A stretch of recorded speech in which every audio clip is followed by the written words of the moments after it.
Welcome back. Welcome back. It's time to zig when other people zag, man. Welcome to the Cerberus Gridiron Podcast.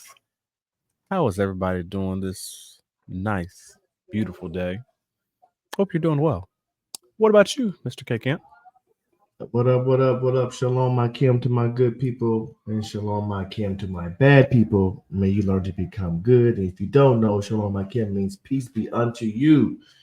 Peace, because we all need peace in this world. I'm doing well, man. I can't complain, tired, sleepy, but other than that, I'm doing well. I cannot and I will not complain. Okay, that's good. That's good. That's good. I can't complain about anything.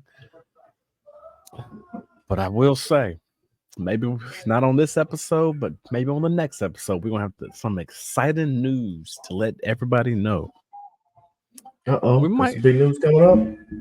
We might got our first sponsorship. So might got the first sponsorship. So we'll see. Working out some fine details for the people out there, seeing we can get some stuff, help them out, and then help out the podcast as well also. So we're gonna see what that goes. Hopefully we got some exciting news next week. But just like we're going to jump right straight into it so everybody knows what the agenda is today, just like what we normally do, man, we're going to talk about the NFL news, see what's going on out there right now. It might be a little brief, but NFL news is kind of like the dead periods night map. But then the next thing we're going to talk about is the trade strategies, because recently we know you've already did your drafts. Rookie drafts. Y'all did phenomenal. If you're doing a startup draft, you did phenomenal. But now it's that dead period, and you're like, you're going to assess your team, and you're going to see hey, do I want to make a trade now early, or do I want to wait until the season starts? There's nothing wrong with waiting until the season starts, but then you might also be able to get a better trade during the offseason as well during this dead period when people aren't very that much engaged, still talking to your fellow league mates and just see what their thought processes are whenever they're sending you trades and things like that. But that's what the agenda is going to be today.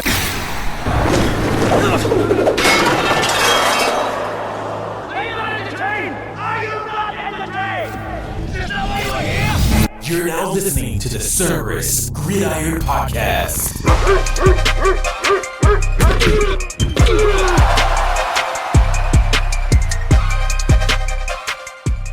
And now your hosts, Christian and Kris, powered by Cerberus Fantasy Sports.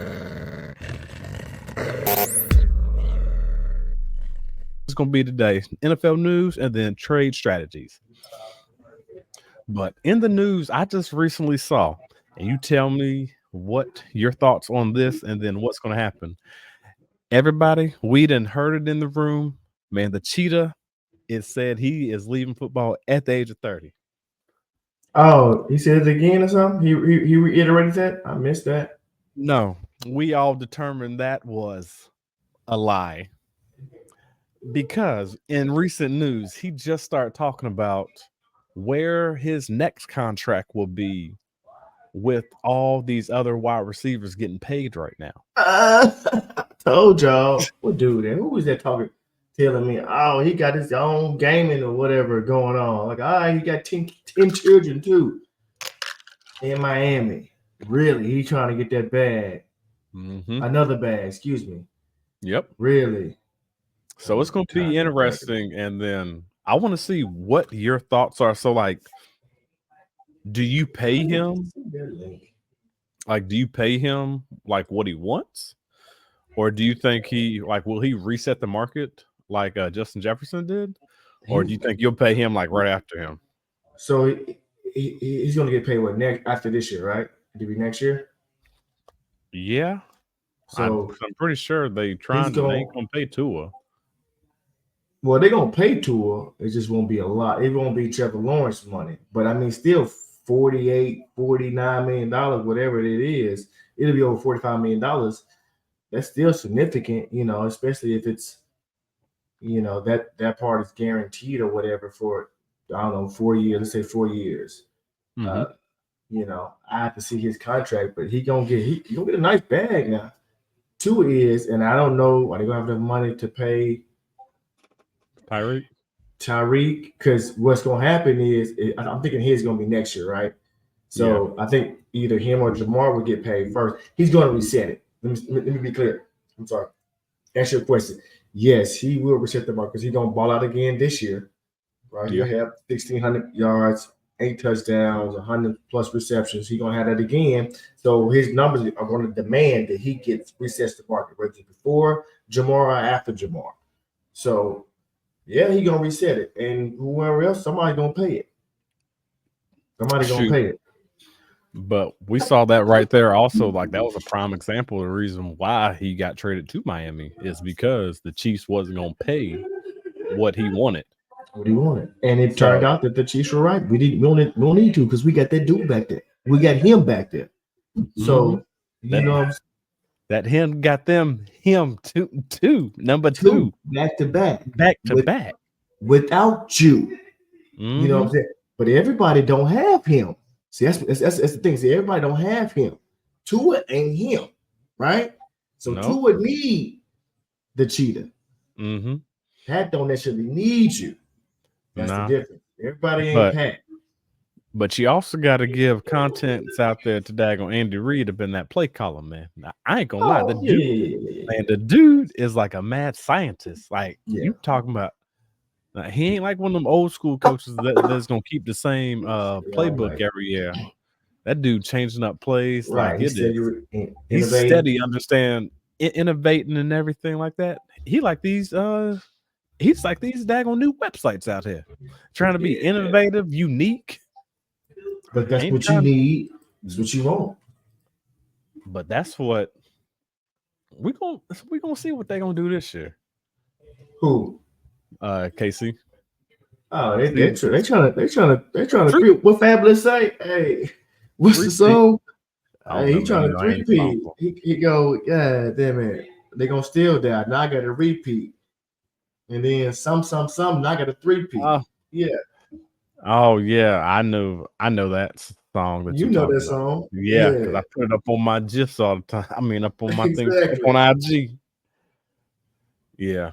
I understand. I know the song you're talking about. Yeah, but yeah. So you said he's gonna reset the market? Yeah, he's gonna reset the market. I mean, he his numbers demand he says if he has another year like he's had, his numbers going to demand that he reset. And he's 30, right? He's 30 now. That's where they say he's falling off, whatever. But he's gonna get it because ain't nobody him now. You know what I'm saying? Ain't nobody that fast as him. And then plus him in that offense makes him that much more not effective, but yes, effective, I'm trying to say. That much more demandable. And the Dolphins, they're gonna pay it. He should take a hometown discount, but yeah, his numbers gonna demand that he's gonna get that and somebody gonna pay it. Well, this is the thing about it. So, like, he'll be 30 this year, but his contract doesn't end until 2026. Okay. Like, his contract doesn't end until like 2026, but like his dead cap this year is $53 million. Next year it's 22. So you think they're probably gonna kick the can down the road and like restructure his deal, to give him more money? Because right now his base salary is like 21 mil. Next year, and then the year after that is 43. So they kind of like he really didn't get paid like that until they ain't gonna want to pay that 43. They're gonna try to get that under, make it longer and try to get that down a little bit. Yeah, but yeah, his numbers gonna demand that he be paid. He reset that market, man. Because he signed a 4-year deal, $120 million.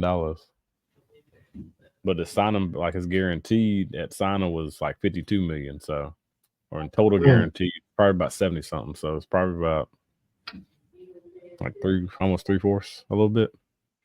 And somebody in our league said they're gonna put $80 million a year on his head. Yeah.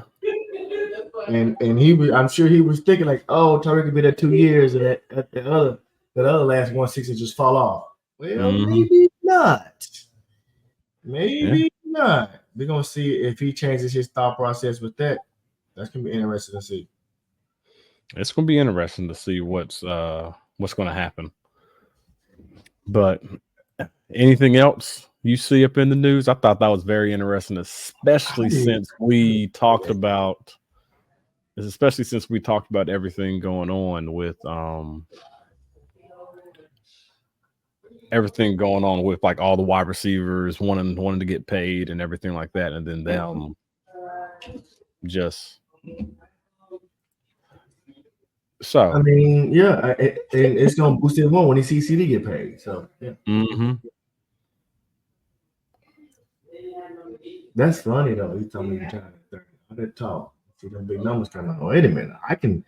His agent was like, bro, I know you want to retire, but I can get you another 4-year deal, 160 or whatever it is. I don't know what JJ got paid. So I can get you. Agent was like, he saw JJ get paid. Agent was like, hey, I can get you that. Especially next year. I can get you that. And it's going to be a bit of a discount next year because CD going to break that and Jahmyr going to break CDs. So I can get you JJ money at least. Yeah. It's hard to turn that away, though. I'm not going to lie. It's tough to turn that down. I don't know if this sports, online sports, whatever, is doing that good. Sheesh. Yeah, I don't think so. But yeah, man. So let's go and get to that next segment that we wanted to kick off to. Let's get to the trade strategies. So pretty much what we're going to talk about is certain trades that were sent to us, and then how we physically would go about looking for certain trades based off of how our teams are built. We can give like an actual insights of how our team looks right now and like what moves that we would try to make during the dead period. Me personally, I'm a trader, so I try to zig when other people zag. This is your segment right here. Go ahead. The co-host here is mostly he sits back and waits until about August, maybe even September, just to make a trade. But he has a perfect strategy. The reason why he does it. Yeah, I do, and I like to. In the words of Rick Ross, I built mine. You bought yours renovate. I built mine from the ground up. I like to build my team from the ground up. We drafting, we develop our players. Hey, I put it like this: we build if I got to. We build from the ground up over here, but we also realize there's a price to pay just to stay up top. Renovated. I built it from the ground up. I mean, it's working for you. I can't knock it. It's working for you. I cannot knock it. So we're gonna go back into time, and then we're gonna see what has happened and like what has transpired. But so recently in one of the leagues that I just recently joined, it's let me see the actual scoring format so everybody knows what I am talking about. Just recently league. It's a sleeper. It's a startup league, everybody. So it's a startup league. It's a Superflex. You have. It says it's a Superflex, but it is Superflex. We got 2 starting quarterbacks. If people do not know what Superflex is, 2 running backs, 3 wide receivers, and we have 4 flex options for running backs, wide receivers, and tight ends. So, and in this league, my strategy was I was always trading back. But the scoring format is also a tiered ranking scoring format. And if people don't know what a tiered ranking scoring format is, it is when your running back gets a half a point per reception. Then your wide receiver gets 1 point per reception. And then your tight end gets 1.5 points per reception. So everything is just tiered up in the scoring format for running backs, wide receivers, and tight ends. So me, like what we say always up on this platform and up on this podcast, we zig when other people zag.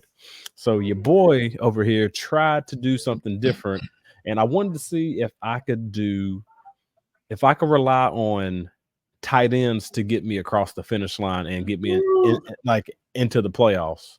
So your boy right now, and just my tight ends are I pretty much just went tight end heavy.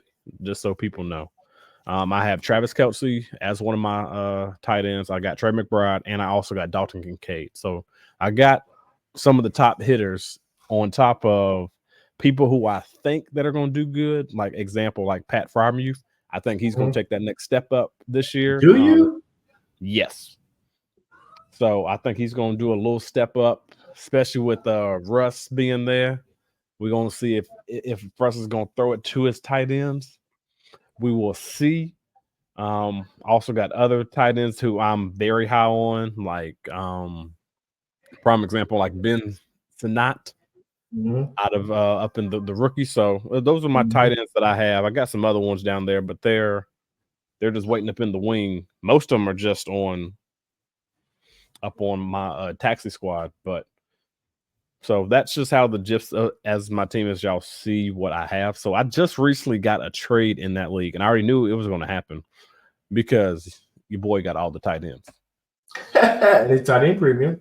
And Go ahead. What's the trade? The tight end premium. So the trade was the guy wants, and my team is not young. Everybody, like my team is kind of like up there. Like my team is kind of old, so I have to keep my young assets as much as possible. But the trade was he wanted Dalton Kincaid, and then he also wanted Luke Musgrave.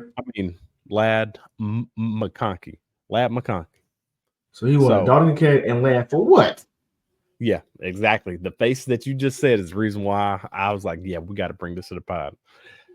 For Alvin Kamara, Brandon Ayuk, and then Cole Kmet. I'm out of here with that shit there. So you already know the first thing. Trades, I look at that. I was like, sir, why would you send me a trade like that? And it's not even helping my team whatsoever. Yes, we understand like people going to throw low ball trades. Hey, we understand. We do that all the time. Some people do low ball trades. Some people don't. You just got to understand what you have on your asset. And that is definitely not a trade that is going to go and it's going to fly too well here. So you already know your boy hit that reject real quick. Oh, did you? You better than me because I'm petty. I left it on red.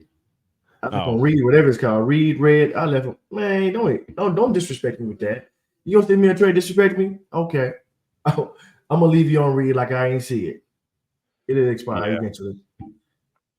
Yeah, so trade. What you got? Dalton McKay, who's gonna probably be a top 3 tight end this year. And then Lamb McConkey, who gonna eat targets in that offense. Like you said, both of them are young, and he gives you Cole Kmet with Chicago with a rookie quarterback, and he gives you Alvin Kamara, who is old as a running back. And then who was the other one? Brandon Ayuk, which we don't know what his status is going to be. You know what his status is, but that's the only good thing out of that. Boy, man, beat it, bro. Ignore. Yeah. But yeah, so like okay, gonna pop this year. Go ahead. Yeah, but like what we talked about, like up on the previous, man, we try to zig when other people zag, man. So me, if I was to actually be serious with this guy and actually do a trade with him, Counter, what's his team looking like? That's what I was about to say. I was going to let people know like the team, so you actually get the insight of the leagues that I'm in, so you're actually physically understanding like what we are doing over here. Oh. And the funny thing about it is, just so you know, Mr. K Kemp, I actually play him week 1. Really? Yeah. I think that's I would trade him. Who he got on his team? Because I would switch out. You ain't getting Dalton. Okay, I'm like, all right, you want to tell me I'll throw you Pat Freiermuth? I'll throw you him. To be honest with you, he doesn't have anything. Well, we're both like close in like points and everything like that. But who he has on his team, it is Lamar Jackson, Baker Mayfield, Jonathan Taylor, Alvin Kamara, Puka, Drake London, Brandon Ayuk, Cole Kmet, T. Higgins, Xavier Worthy, Nick Chubb, and then Devin Singletary. That's his starting lineup. And then from that, I'm really not trying to. I don't see anybody on there that I would want to actually give up those. Who's the third person you said after Alvin? Puka. Tell his ass. I'll give you Pat Freiermuth. I still don't want to get rid of Lad, but I'll give you Pat Freiermuth and maybe somebody else. You throw in Puka, BA, and then Cole Kmet or something like that. Man, beat it, bro. Beat it. Yeah, so like stuff like that is like when you have to take a a step back, everybody, and then look at your team to see, like, is it worth it? Like, I'm giving away too young. He giving you two old players, and you getting man.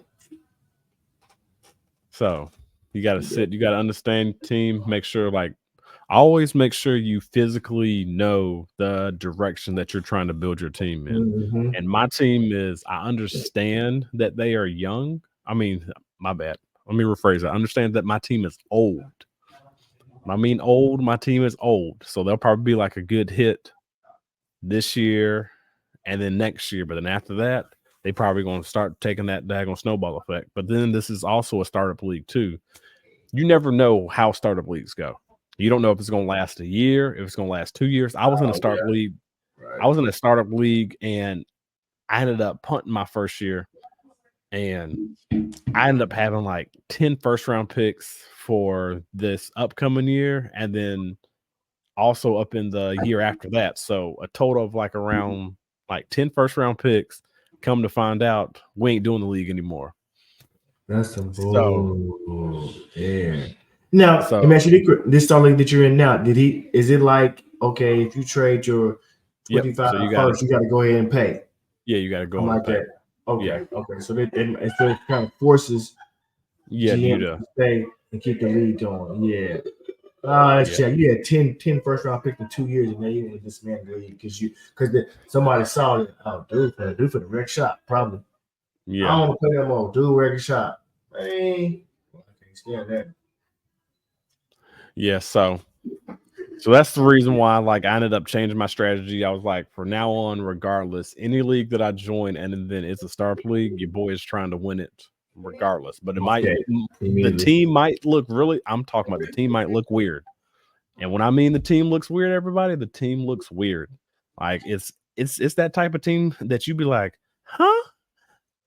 Like you squinting, you daggone getting the glasses, and you just wiping them off and trying to understand. Like, why did you build a team like that? Yeah, that's how the team is, everybody. That is how the team is. Question. Now, tell me why you think Pat Freiermuth is going to do something this year. You tell me why you think, and I'm going to tell you why I'm hesitant on that. So the one thing that I'm looking at is I'm trying to figure out who is going to be that actual go-to guy up in that offense.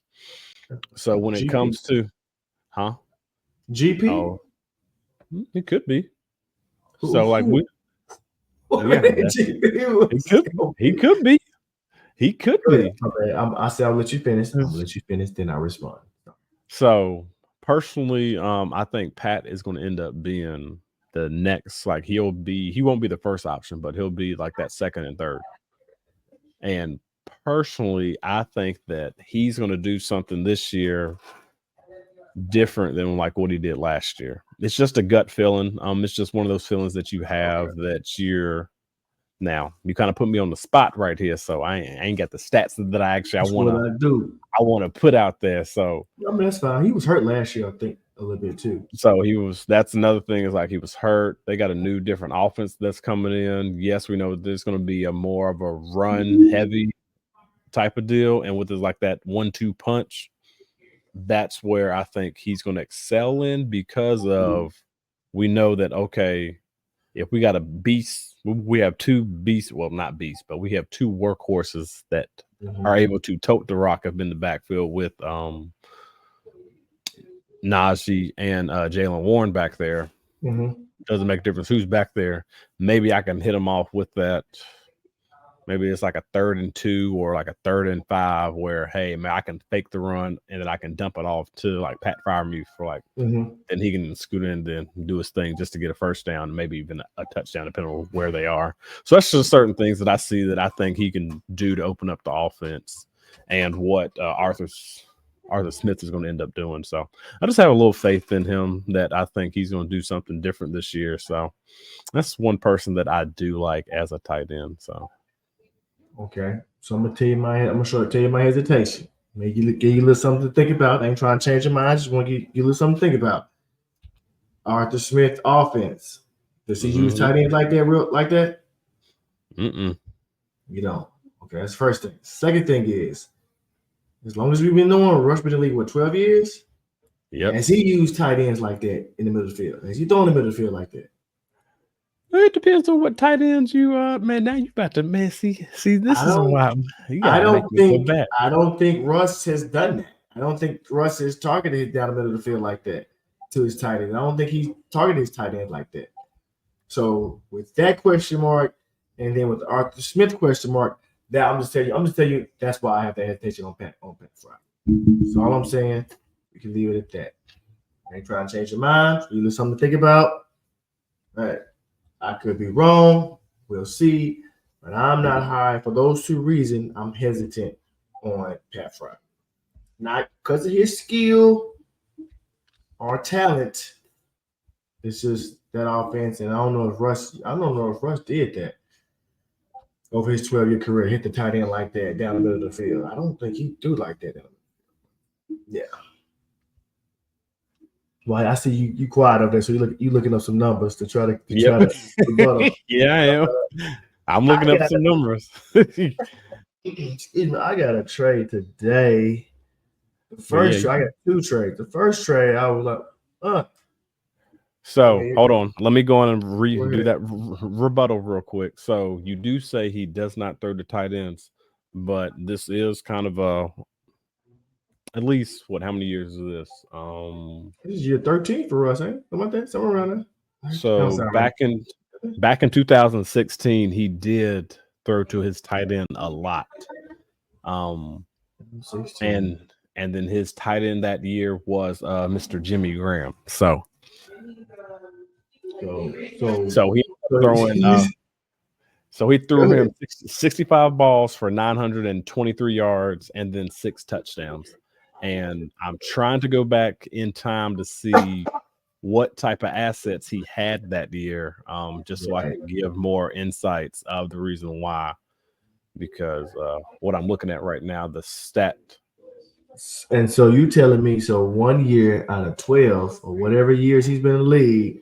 There's another one. Well, the same year, like the year before that, whenever the same guy was there, he also did 605 yards. Like, now I'm not talking about this dude about to be like a top 5 tight end. I'm just saying. Okay. I'm saying he's gonna do numbers. Okay, do numbers.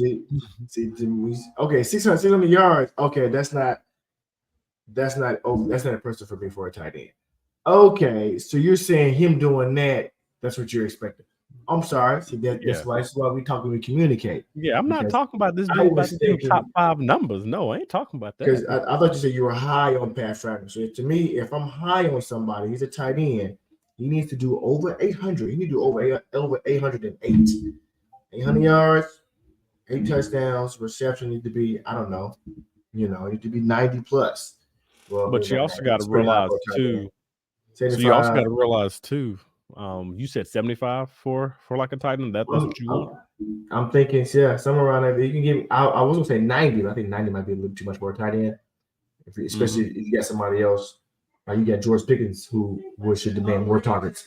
But 75, 800 yards and 8 touchdowns. Okay, I'm kind of high on that. But if you're doing 600 yards, well, that to me that's common for a tight end. You should at least get that.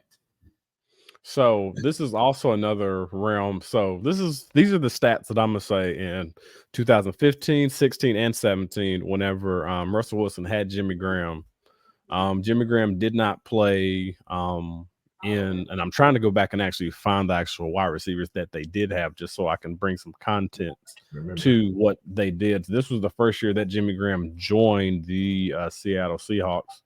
Didn't play all the games. Like I just recently said, he only had 74 targets for 48 catches, which ended up still getting him 605 yards. So that's one thing right there. Then the next year, and this is why I said like it's that where I think you also got to look at what I mentioned too ahead of time. Like my tight ends are already Travis Kelce. I already have Dalton Kincaid, and I also got Trey McBride. So that's why I said I'm thinking he's going to like those are like top 5 guys already. But can he jump up into there? Because we already know somebody's falling out. Somebody's going to make it. So it's going to be a guy that we didn't even think that's going to physically be in there. And maybe it could be him. Maybe it could. Yeah. And that's the reason I'm bringing up these stats is because what Russell did with Jimmy Graham in those years, the next year 95 targets, and then the next year after that, in 17, he had 96 targets. But in 2017, he did have 57 receptions for only 520 yards. But then his touchdowns were he had 10 touchdowns. So that's why I was talking about that little dump off. Like, he might be up in the red zone. Then next you know, he just sees Pat Freiermuth up on the back of the end zone, just getting a couple of those. So that's reason stuff like that is what I'm looking at too. Like players that, yes, we know what, and you're actually gonna make me even go back even further now. I mean, no. I mean, you know, us talking more. You made it clear that you're not saying that he's going to be over 800 yards and like over eight touchdowns. You're just saying he'll be viable around 600 yard range. Okay, that's fine. I misunderstood. I thought you were saying he's going to be, you know, he's going to be that. He could be, you know, he might be the second target earner on the team. You're not saying he's going to do like numbers like that. And like you said, you don't even need him, because you got those other 4 studs. That's why I was like, with your trade guy, okay, I'll throw you Pat Freiermuth. You can have him. And let me try to get Brandon Ayuk and maybe Puka or something like that. And, you know, if I have to give up Ladd, I don't want to, but yeah, that. But, okay, no, you don't have to look anymore. You made sense. No, but then I'm still going to also make sure so people understand the content. So we talked about Arthur Smith was there whenever Kyle Pitts was there his rookie year. Mm-hmm. And wasn't he there in 21? He wasn't there up in 21? That's how he was the OC in 21. That's how he got the head coaching job in Atlanta. He wasn't there with Matt Ryan. That's how he got that's when they went off that year. I think it was 21. No, he was the OC in Tennessee then. Okay, yeah, because he only been in Atlanta.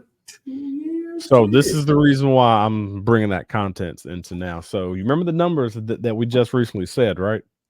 For like what Russell did.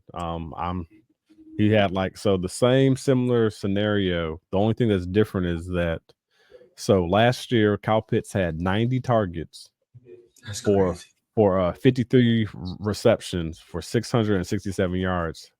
But the only catch here and the only kicker, the reason why a lot of people are like selling off Kyle Pitts right now, is because he only had 3 touchdowns. So if you boost up those touchdowns to at least by 3 to 4, that could boost him up into, and then also his receptions, similar to like how I mentioned about Jimmy Graham's receptions and everything. Mm-hmm. That's why I'm saying that I think he can be a sneaker going into potentially that top 5. Not saying that like he's going to do it, but he has that ability to, if they use the same things that Arthur Smith used and like Kyle Pitts and everything like that. Because if you look at it, it's kind of in like the same scenario almost, where you have, and everybody out there, I'm not comparing Kyle Pitts or Pat Freiermuth to one another. One dude was a first-round draft pick for a reason. The other one is he did his thing. But it's just seeing like how the numbers kind of correlate together to understand like, hey, maybe this can end up happening in the same type of offense that the guy just came out of. Because if you look at it, who's their Drake London? George Pickens. Like, who's their Kyle Pitts? Who's their next best guy? Pat Freiermuth. Or if y'all want to go out there and say Roman Wilson. Just throwing out contents out there, just saying like, hey, this is what your boy is looking at whenever he's looking at trades. So there is no way that he had 90 targets and should have only gotten 53 receptions. That is poor quarterback play. That is ridiculous. You had 90 targets, you only got 53. That's a little over 50%. 45 put you at 50%. That's ridiculous. That just tells you how bad the quarterback he had last year. Oh my God, that's ridiculous. So that's the reason why his head to his feet, behind him. God. So that's why I said, like, just thinking about that, like, not saying that Pat is Kyle Pitts, but sort of similar in the numbers from like what we were saying, like who Russell Wilson has physically thrown to at tight end, things like that. Dude been in the league 3 years. He's only 23 years old. He turned 24 in October. He is still young. Mm-hmm. God, wasting his talent, man. Wasting his talent. Oh, but let's talk about the trade. Kirk gonna feed him though. Mm-hmm. Well, let's not go down. Let's not. If you want to go down this daggone rabbit hole right now, we can go. What you mean? You don't think Kirk gonna feed him? I don't think Kirk's going to be the starter. Kirk Cousins? Yeah, gonna be the starter. When in 2 years? He better hope that daggone Achilles heals up mighty quickly. Wait a minute. Whoa. Because I feel like you, unless you get some new information.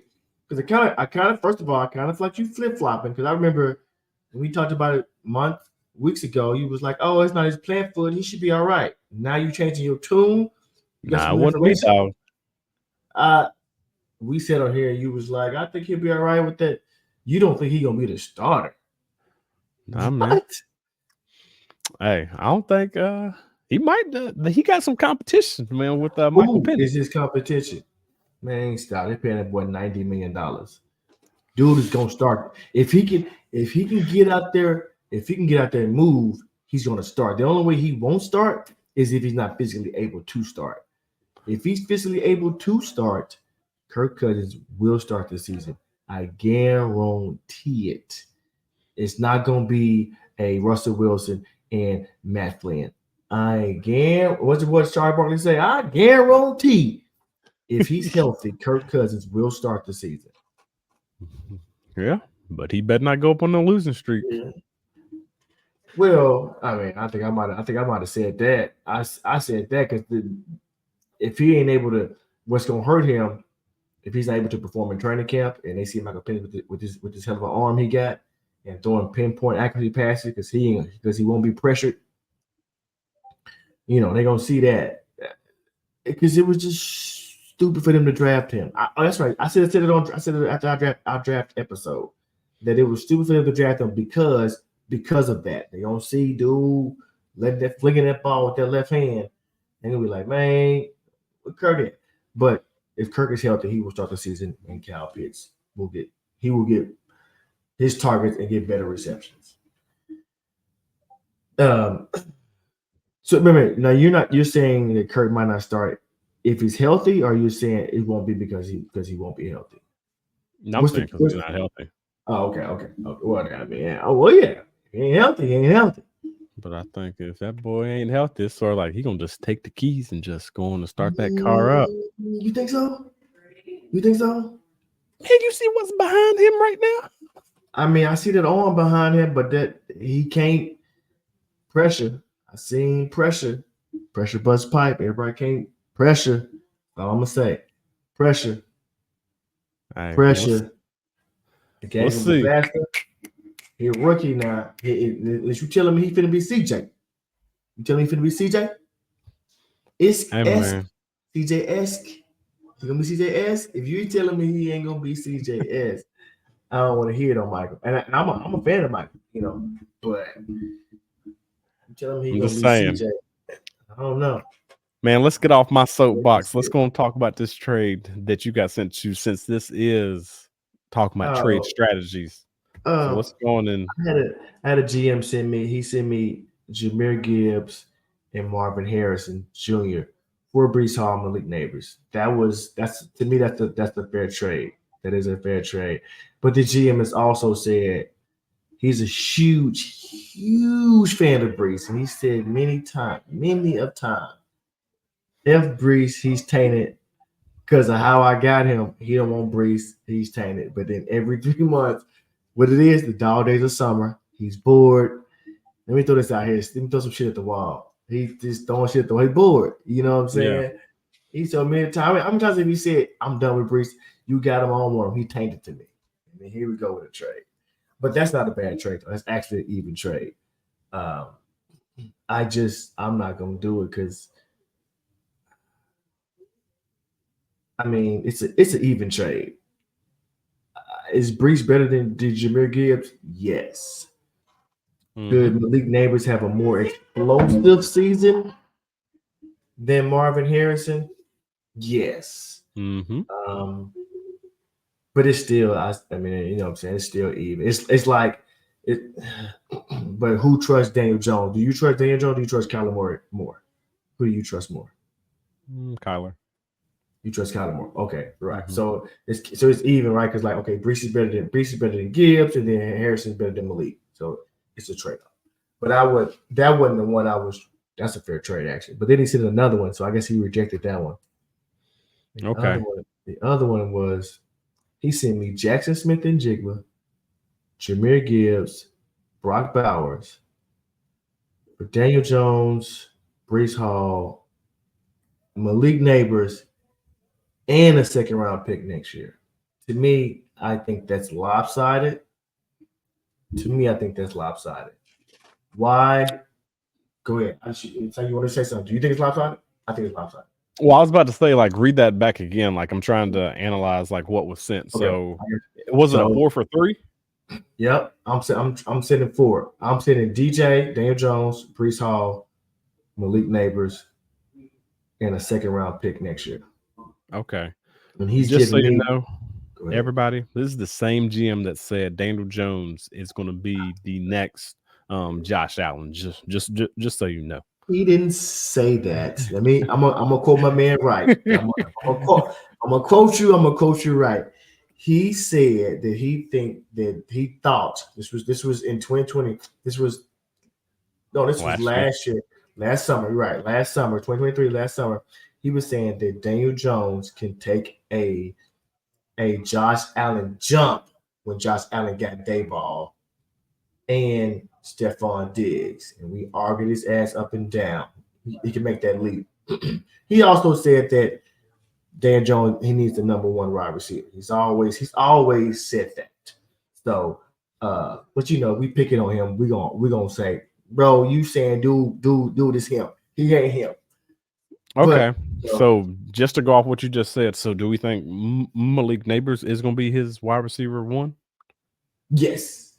So to his point, Malik, he needs a 1. He has a 1. Now he's coming off ACL, but now he has a 1. So the leap. So in other words, his leap should be this year. The leap that he's talking about that he should take is this year. Now if he trade it, now he might try to move the goalpost because he's good at that. He'll move the goalpost every time he prove it wrong.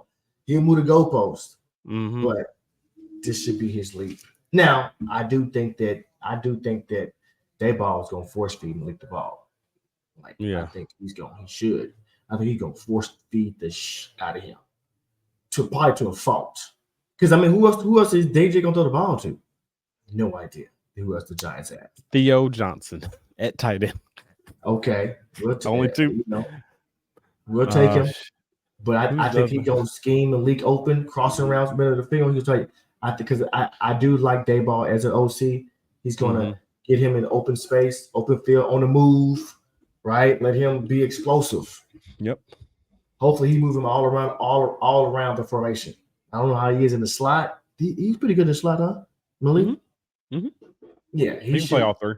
So Daniel Jones is going to have numbers because just off of Malik explosiveness. Okay. So let's get back to that trade because I was just trying to.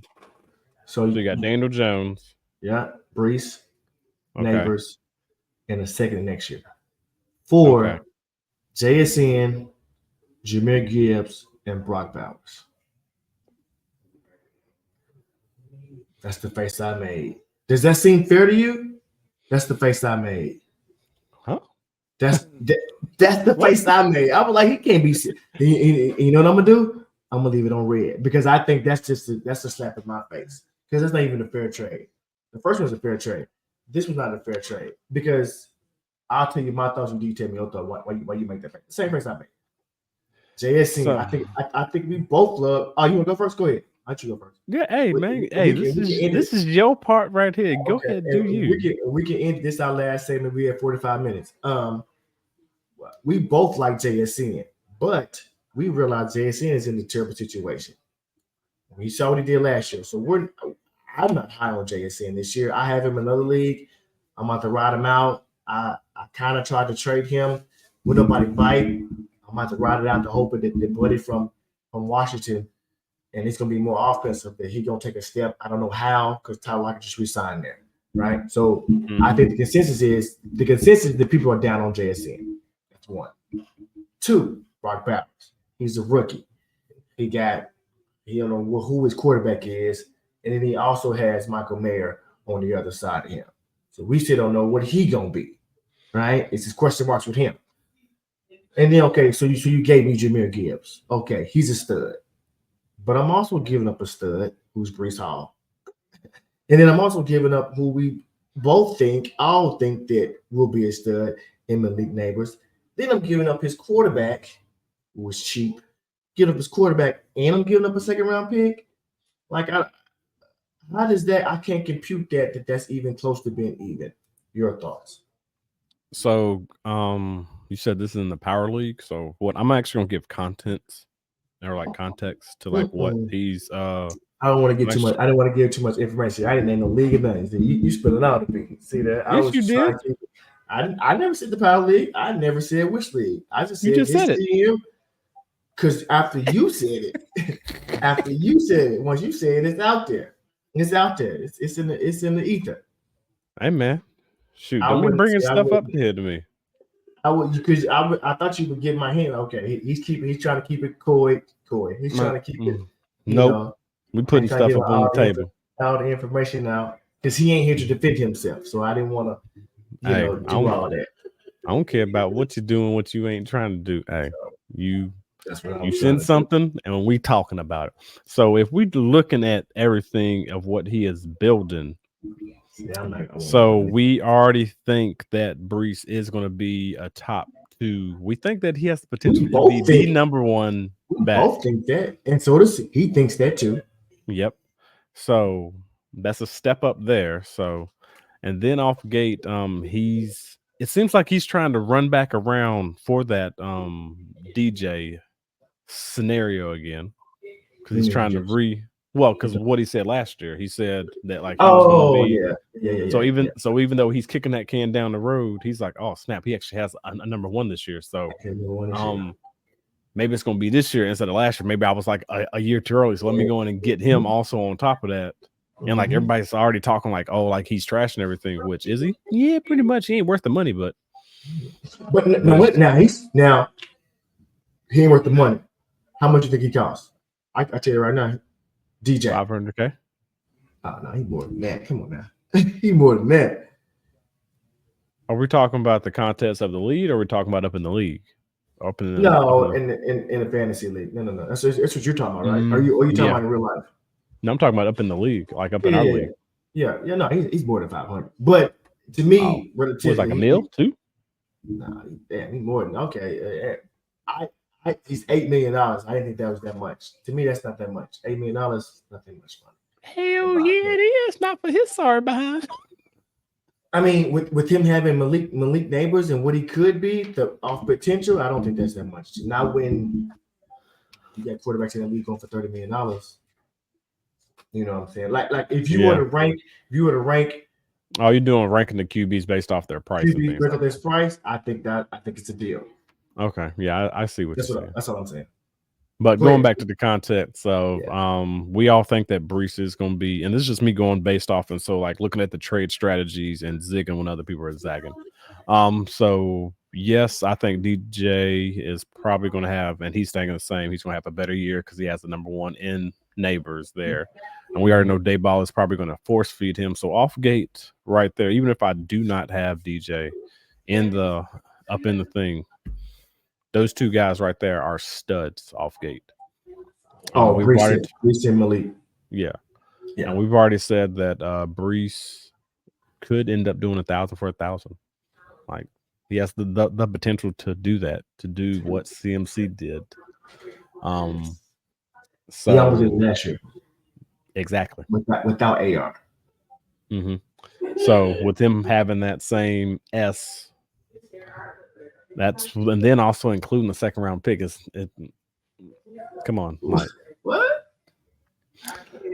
So then talking about the other side, so you're giving up Gibbs.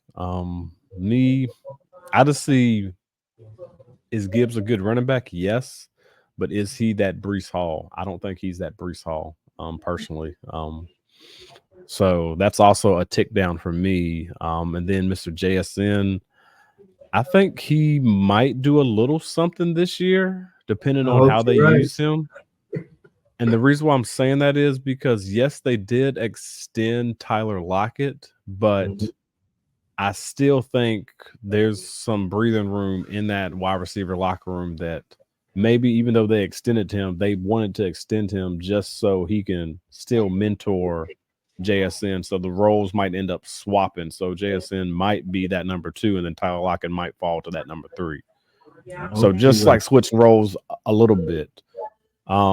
And then the next one, so we got Gibbs and then Brock Bowers. You are correct. It's just something that you're gonna have to watch during preseason. That's one thing, or like watch during the offseason. I personally would not make that trade. It'll be like a one that's like, You get rid about it. It ain't. I'm gonna leave it on red. Like I said, read, red, whatever. I'm leaving it there. Yes, I personally wouldn't do anything with that trade. That's just a head scratcher one that was sent to me. Okay, so good to know that it wasn't just me. That's good to me. But if we trying to counter that, then I would take out. It's pretty much the same trade that he did before. He just added certain other pieces. I would take out JSN and then put in what's the name up in there? Gibbs. Who does he have? Put Harris in there. I'll take out JSN and then put in Harris. Right. If I wanted to do something. Right. And then then you can take what's the name then. Yeah, it might be that makes it a little even, but then it's like, okay, in trades, you're also thinking about the future as well, but you got to be high on Gibbs just to make that trade. So if you're not that high on Gibbs, then you want me to kick in a daggone second? All right, you about to kick in a first. And then you might. And then you might also, like, that's why I'm saying, like, the trade strategy when we're going back and forth and going with the owners and GMs. And that's if I want to make the trade. Right. But me personally, I'm not trying to make that trade. And you know what? That's what he'll say. Oh, well, you didn't negotiate. I might, he'll go, I might have been willing to give up Marvin Harrison Jr. and a first. I don't believe it. But, until we know, we don't know. Yeah. Yeah. Now, like you said, now we talk, okay, let me take dude out. Put dude in, and then put this in here for a second too. Now let's see if you really want to. But now, like you said, I'm high on Gibbs, but I'm not more high on Gibbs than Breece. We think Breece 101. We think Breece 101. I think Breece 101. I got Bijan at 102. I have maybe CMC or Gibbs. I might put Gibbs at 3, but I might if CMC don't get hurt, it's CMC 3 and Gibbs is 4. I think CMC I think he's going to keep his title, but I can see Breece taking it. You think he's going to keep his title? I think he's going to keep his title. And, like, that's just what a lot of people say. Like, the first thing I was saying, oh, well, CMC. And I know we got to cut this thing short for me because we'll just keep talking about, well, it's not even his injuries. Yeah, he got hurt, but he was in Carolina when they was forcing him the ball. He's on a team now where they're not forcing him to do as much. So, like, he can be more efficient. He can be more efficient. They're going to spell him when he needs to get spelled, but then he's going to be able to do him. He doesn't have, yes, he's still a workhorse, but he's not being used like he was in Carolina. So it don't make a difference what people like. I think he's still going to keep his title as long as he's healthy, but can somebody take it from him? And yes, they can. And I think that person would be Breece just to take it. He can still get his 22, 24 points a game, but he's getting it off of 16 targets versus 24 targets, 25 targets. I got you. Yeah. If you like this episode, if you like the podcast, if you like us, we hope you do. Give us 5 stars. Rate us. Support us. Subscribe to us.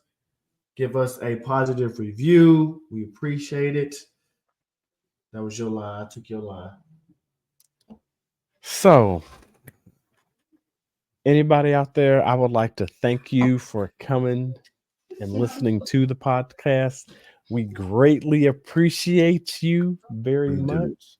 Like what we say on this podcast, we zig when other people zag.